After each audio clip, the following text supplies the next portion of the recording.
Hello and welcome back. I'm Lisa. And I'm Erin. And this is the Getaways Podcast. I'm so excited about what we're talking about today. You know, it's funny. I was working out right when I woke up this morning, and I was like, "Oh yeah, we're doing the Belgium cities today." And I was like, "Oh my God, I want to go back so bad." Like it's Ghent and Bruges is what we're going to talk about today. And they are so incredibly. It's the epitome of a fairy tale village. But for real. No, I know. I mean, they are so like almost too good to be true. Yeah. Now, Germany is obviously famous, the most famous for their Christmas markets, right? It's where they started. It's where the big ones are. France has great ones, but there's something just magical about Bruges and Ghent Christmas markets too. I know we're not talking about Christmas markets today. Well, we have to talk a little bit about them because it's such an important part of the trips that we've had there.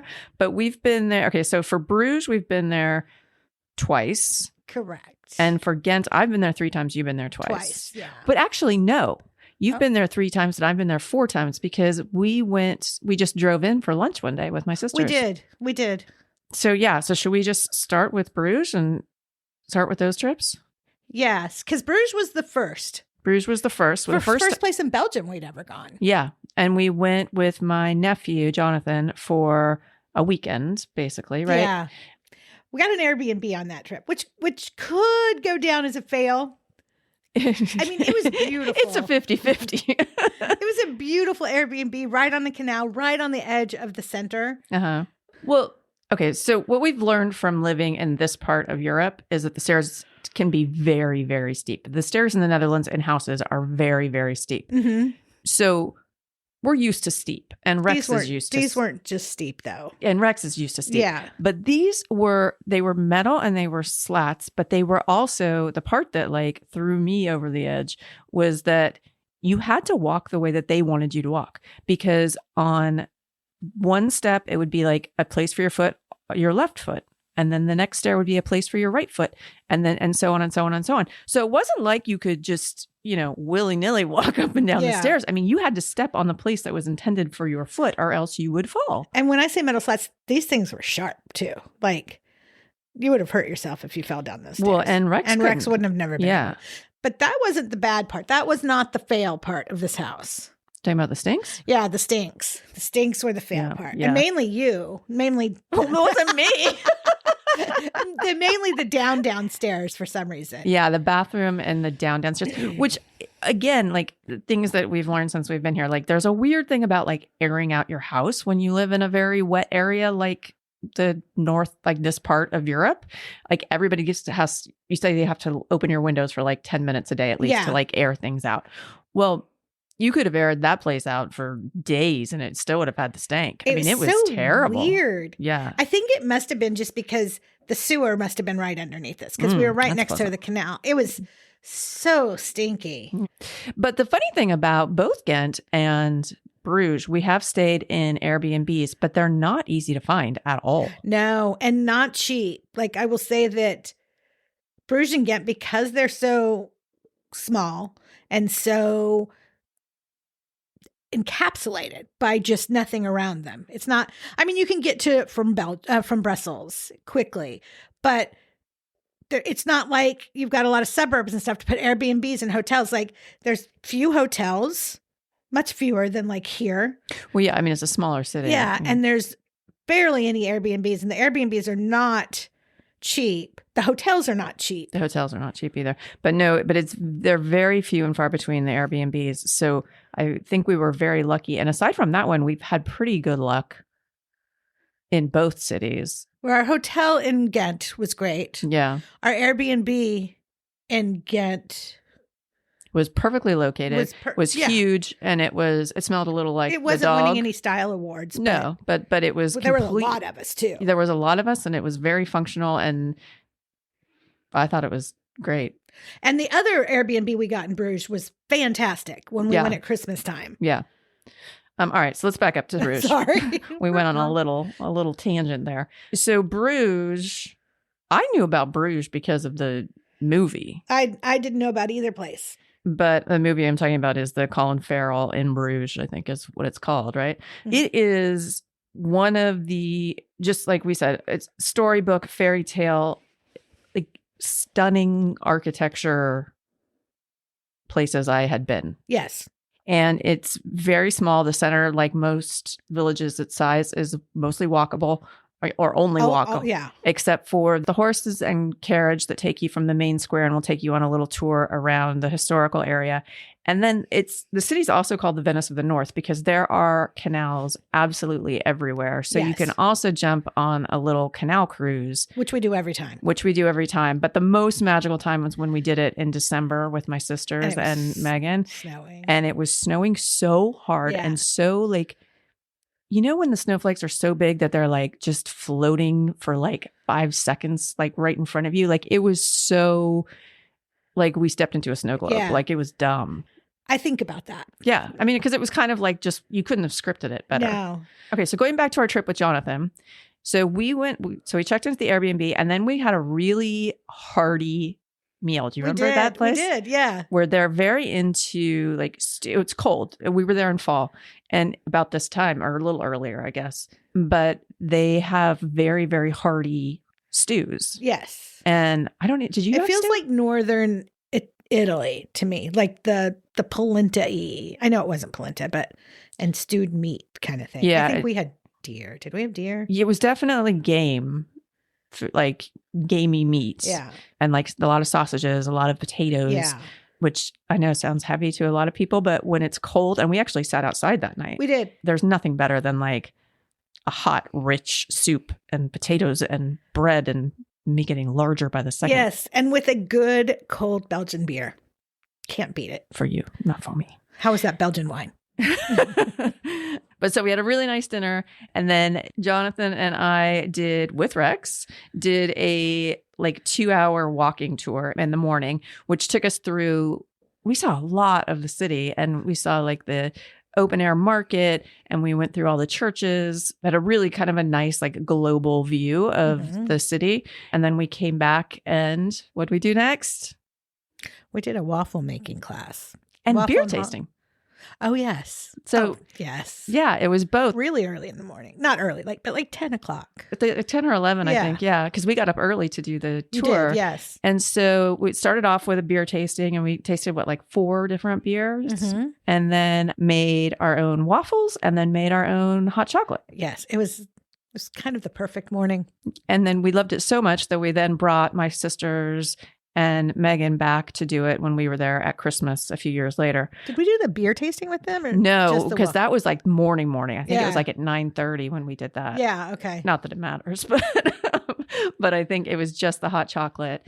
And I was actually thinking that I should make the hot chocolate and put it on our website because it's just like delicious, pure chocolate fantasticness. So look for that. That'll go up in a couple weeks. Yeah. We're doing what I'm calling Thirsty Thursdays, but it's also eating food Thursdays. But on Thursdays, we're going to have either a drink recipe and video up or a food recipe and video up. Of something that European, we've learned here. Yeah. So and then we just kind of chilled around and walked around. We did the boat. We did the boat afterwards. Oh, that's right. Yeah. That's right. The first time we did the boat. Yeah. So we did the little canal tour, which is I was crabby that day. Yeah.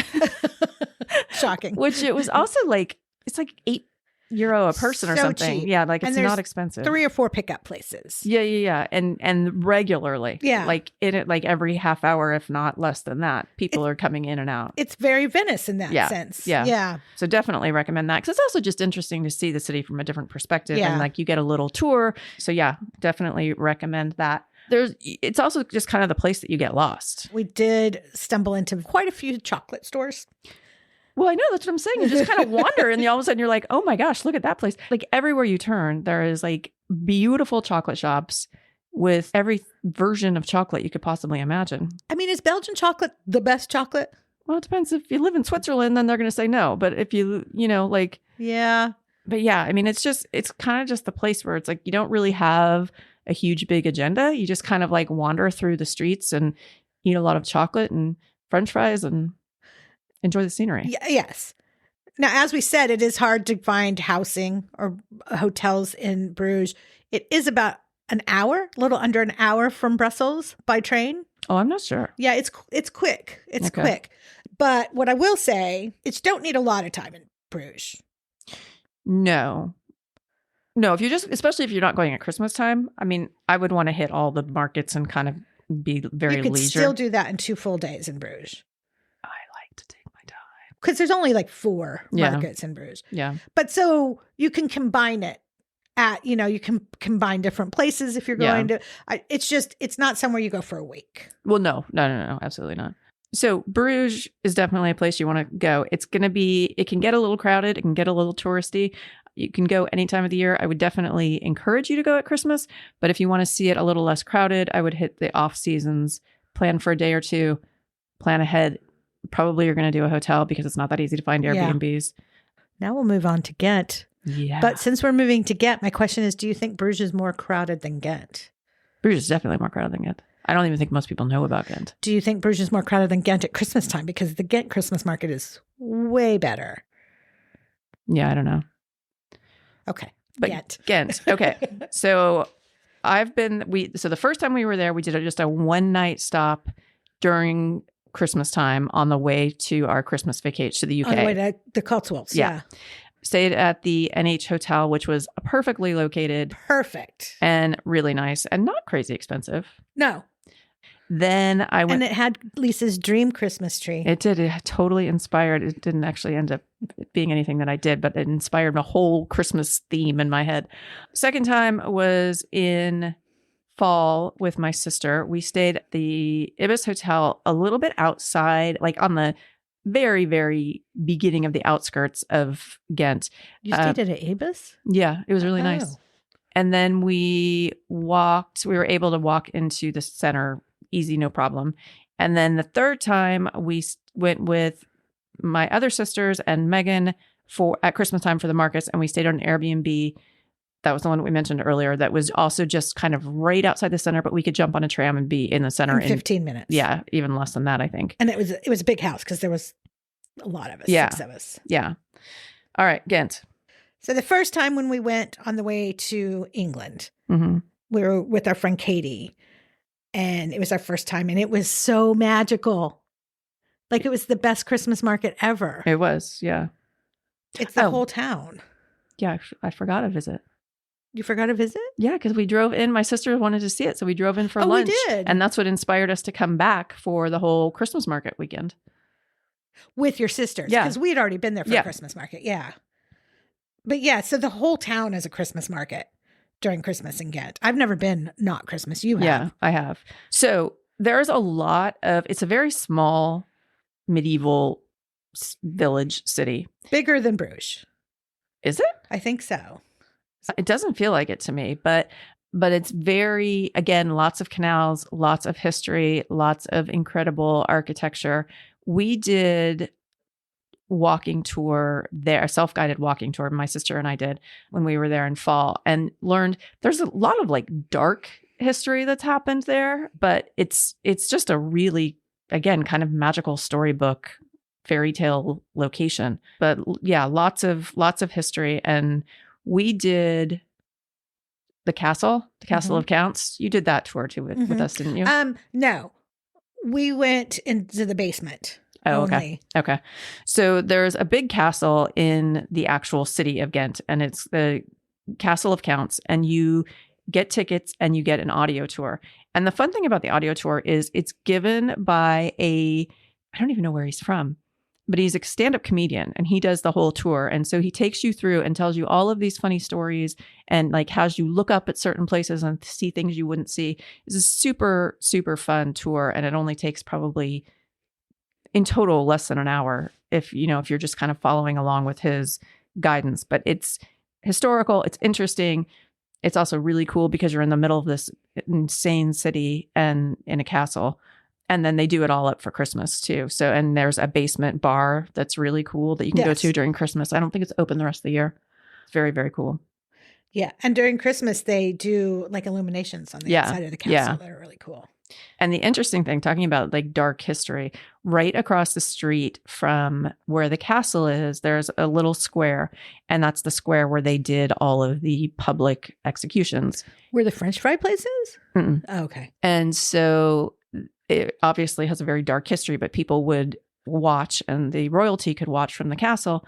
But since that has been long gone, they decided that they wanted to kind of turn the vibe of the current memories to something happier. So now the lights in that square flicker every time a baby is born in Ghent. What? Yeah. You didn't know that? No. I thought I told you that. Yeah. So the lights, all of a sudden the lights will flicker and everybody's like, oh, a baby was born. So it's kind of a sweet way to change the vibe of a square. But there's a lot of things like that, like right down the street, probably on the same street, but maybe a block closer to the cathedral. There's the smallest bar in the world, or in Europe, I'm not sure which one. And that is where they would take the criminals they didn't have a last meal, they had a last drink. Oh. And they would go and have their drink at this place and then walk over to the square that's now flickering for babies. Oh, what an interesting story. Got a lot for you.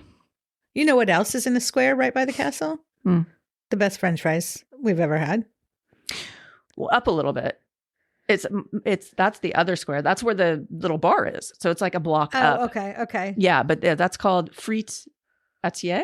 Atier, right? Yeah, I'm going to put all this on the website. Check it. But that place is incredible. The line, there's always a line. Well, and they make everything fresh. So it's not fast fries. Like you wait like a bit. They're so good. Like I want to go back right now. No, I know. And it's weird because, well, not weird, but cool because you can get like a meal, like a fry meal. Yes. Or you can get like just fries. Yeah. With different toppings. But the fry meal is still just fries, but it's just got a lot of good stuff on it. Well, but it like one of them is like with stew. And so it's got the stew sauce and meat on top of it, which is, I mean, that's hearty, you know? And like they had and like carbonara, they had all different kinds of. Yeah. So in terms of food, there is one other dessert item that is a big thing there. The noses. The noses? Yes. Don't you remember the nose candy? No. It sounds like cocaine. That's not what I meant. They have these like jellies. They're kind of hard. They come in all different colors and they're shaped like little cones, but they call them noses. Have Dylan and I had them? Yeah. We bought them the first time and then we didn't like them. So lots of people do. So give them a try. But yeah, everybody was curious about it then when we went back at Christmas time. And Lori almost bought some when I was there with her. I have no recollection of this. Yeah, no, there are. Well, I'll find a picture and you can put it on the website because, there'll be just like, you'll go to a candy store and there's just like bins and bins of noses. And I usually like jelly candy. I think they're very hard. I don't remember them that well because it's not my bag, but. Yeah, I'm gonna have to look at pictures of these to jog my memory. Yeah. And really good chocolate in this town. Really good chocolate and on every corner. And then in terms of drink. Yeah, I didn't. Did you guys go? We tried. So there is this place. It's in a square that's like a little bit on the other end of town from where we were just referring to, where the castle is and all of that, where it's like an old school bar or pub. I don't even know what they would call it. And it is when you go in and place your order, you give them your shoe. And they hang your shoe in the ceiling, like in a bag, and they like hoist it up to the ceiling and it stays there until you pay. And so you can stay and, open a tab and whatever and spend your time. And then when you're done, you go over and pay and they drop it and you look for your shoe. The bar is called, I don't know do they speak German or French in Ghent? Or Flanders. It's Flandish. Flemish. Flanders. Okay, so I don't know how to say this, and I always tend to, when I try to say words that I don't know, I lean towards the Italian pronunciation, which would be completely wrong here. But it's called Dual Gret Bar. And it's a super cute location. It's a super cute idea. So my sister and I had every intention of going there. And for some reason it was closed, but it was so funny because we walked up and started to go in and there was a bag of shoes on the door. And so they must have just like all the drunks that didn't pay their bill the night before, they just left all their shoes out there. Yeah, I want to go there. The shoe bar? Yes. Yeah, no, I think it would be really fun. I think it'd be fun too with like a big group of people, and you make one person Yeah. have the tab. Yeah. So the other thing in Ghent, which is sort of unexpected, I guess, is because it's such this like medieval town with such a deep history, is there's a graffiti street. Oh, yeah. It's a very long alley. It is a very long alley. It is right down the road, maybe a 2-minute walk from the NH Hotel on a little shopping street. And you just turn right into it. And it is the most like spectacular graffiti. And it's a very, very narrow alley. Like, 2 people can walk at a time, basically, next to each other. And you can just come in and paint. And the rules are you don't paint over anybody that's better than you. So you have to make sure if you're going to paint over somebody that you are really good. Yeah. And nothing like grossly offensive. Yes. But it's kind of a cool celebration of art and artists and expression. And it's very cool. Yeah. It's and the stuff is really good. Yeah. I and go there every time that we're in Ghent. Yeah. It's really, really kind of fun to see.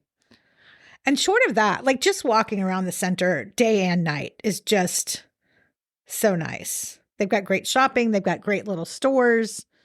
And even though it's like medieval, there's one street that's very like, there's a Primark and there, See, I don't know there's where like, that street is. It's the one that joins the 2 big squares. It's kind of the best of everything because you get this like fantastic historical city, but with all the modern accommodations and elements that you need. So, and Ghent is a little closer to Brussels. So a little shorter train ride. Yeah. And I guess because it's a bigger city, you have more options for hotels and varying prices too. Still hard to find Airbnbs. Yeah, definitely. And like I said, it's definitely less crowded than Bruges, but just as spectacular in my mind. Now, you knew about Bruges and not Ghent before. I don't even remember how I discovered Ghent. Maybe it was just that we were finding a way to get to the UK. We needed to stop on the way to the UK. Was that it? Maybe. All right. And then slap us in the face with Christmas charm. I know. Okay, so you have to choose one. Which would you choose? Ooh, Ghent. You? Ghent. Yeah, for sure. But that's nothing against Bruges. It's just the Ghent is so amazing because I would definitely not kick Bruges to the curb. But I just feel like there's more in Ghent. It's because it's a little bigger. There's more to see, more to do. Right. You took a boat tour in Ghent. I did. How was that? With my sisters. It was good. It was cold. Yeah. And so like the top was on. I don't like so it was a different experience than in the snow in Bruges. Yeah, no, I would think I would definitely pick Ghent to go back to, but with Bruges coming in a very, very, very, very close second. And they're very easy to get to from Paris. They're easy to get to from Amsterdam by train, within hours from both of them. Mm-hmm. So do it. There's nothing stopping you. Go do it. All right. Well, thanks for listening. Check out our website, www.thegetawayswithaz.com. And we'll see you next time. Bye.